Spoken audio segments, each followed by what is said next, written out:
I'm confused as to what it is that you're suggesting Project 2025 has to do with my question regarding the administrative state appointed by the President of the United States.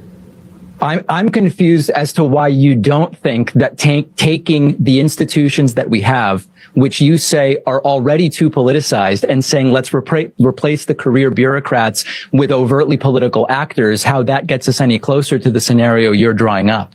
I didn't say replace bureaucrats with different bureaucrats. I said reduce the number of bureaucrats. I don't know where you're getting like that I'm throwing down the Uno wild card and just changing the color of the bureaucrats. That's not it at all. David Pakman got destroyed on his channel as usual.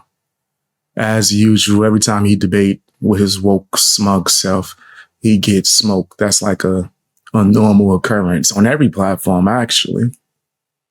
He don't win, he cry. He has meltdowns. That's what he do. Let's get into this. Hit the like button, share the video, subscribe if you haven't, right? And also sign up for channel memberships. Helps me out, man, helps me out. Tony, part of this Harvard youth poll says that confidence in public institutions continues to decline among young people. What do you think needs to happen to turn that around? Well, a few things. Number one, these public institutions that have taken the trust of Americans and thrown it away need to be reevaluated in the amount of power that they hold. They need to be reevaluated in the structure with the unelected bureaucrats that staff a lot of these institutions. For example, I was going to say, give us an example. Right. So, for example, in my field, the Department of Education, which has governed by fiat over the last several decades, quite honestly, that has basically written all of these very weird and not scientifically backed rules as far as academia and education is concerned for states to receive education funding that creates, quite honestly, a spaghetti bowl of laws and regulations that intertwine with each other and create a large mess. So when the system goes wrong and creates some type of backdoor regulatory flag that you have to jump hoops through, you lose a lot of trust in that institution. And so there needs to be a reevaluation of this fourth branch of the government, this administrative state, this Wilsonian idea that has been an abysmal failure in the United States. And David, your thoughts on that, your reaction? Yeah, I don't, it won't shock you that I have a sort of different perspective than Tony generally as far as institutions go. I think that if we zoom way out, and I know that this is not the sexiest conversation, if we zoom way out at a very basic level, the larger society gets, the more we need to some degree, have institutions and institutions to which we can delegate some authority. And unfortunately, if you don't have that, what you have is a non-functional society. And so my preference would be that we actually properly fund our institutions with the right amount of oversight. I mean, I'm the last person to say, hey, take some money, go do whatever, and let's talk to you in 15 or... Do me a favor, guys. Hit the like button, share the video, subscribe if you haven't. Helps out a lot. It's a wild world out here on YouTube. Let's get back into the video. Years. But when it comes to the Department of Education or FDA or whatever institution, I think the only way forward as far as anthropology and group psychology and sociology and all of these sciences take us is we need these institutions, but we need proper and correct oversight. They need to be adequately funded. And that's really the starting point for what are the most successful countries and ways of organizing ourselves. I know it's very top level. But I think starting from a point of taking away power for the sake of taking it, or defunding for the sake of defunding, or, Rick Perry just listing off departments famously and forgetting which ones that they were that he wanted to eliminate. I think it's backwards. And I think the global successes, the countries with the best business environments and the highest standards of living show us that that's the right approach, not this, let's start closing down departments to some degree the way Project 2025 wants to do. I think David Pakman need to shut his ass up. That's what I think. I think he need to go on vacation and stop crying. That's what I think. I think he need to go chill out. Just everything he say, even if he has some points, right? It just sounds so smug. And why he was like all anxious, or he be nervous and crying. And at the same damn time, let me know in the comment section, or do you think that he has any points? Do you think he's right? I truly do want to know. It's hard hearing his voice, though. I know that. I know that. Smug mother.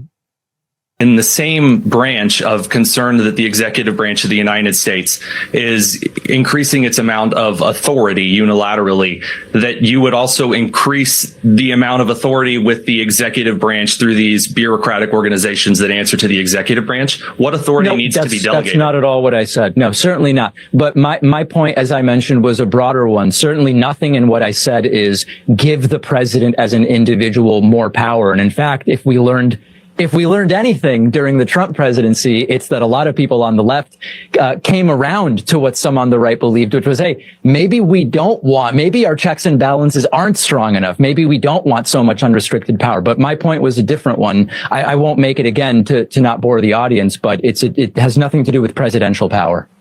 Who appoints the bureaucratic heads of those organizations?